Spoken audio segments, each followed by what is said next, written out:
Guys, our video for today, nagluto nga tayo ng ginataang kalabasa na may sitaw. Ayan guys, oh.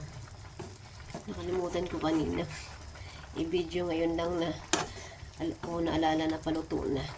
Ayan, it's so very simple lutuin. Siyempre yung kalabasa at saka sitaw, magigisa mo.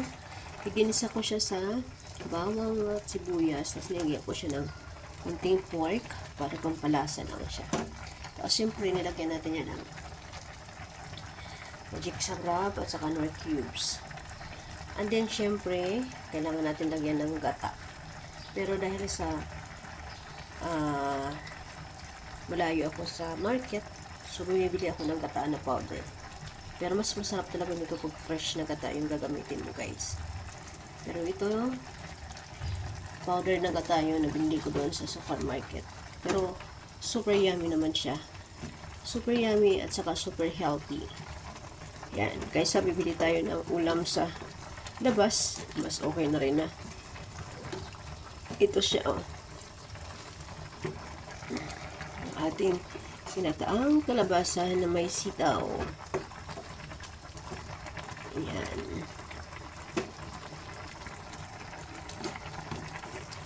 Kaya guys, yung mga hindi pa nakakapag-subscribe sa aking YouTube channel, please like, subscribe, and hit the bell button para naman updated kayo sa aking mga videos. Yan po ang ating ulam for today. Thank you so much for watching. Hintayin na lang natin ito maluto.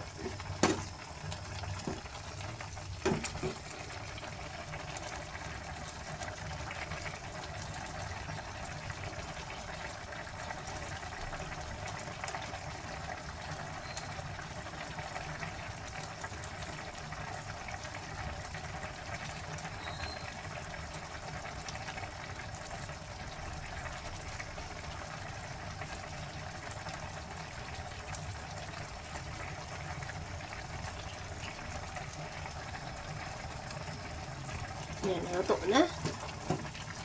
So, atin na yan ini. Okay din naman kasi pag na-overcook, kaya okay na yan.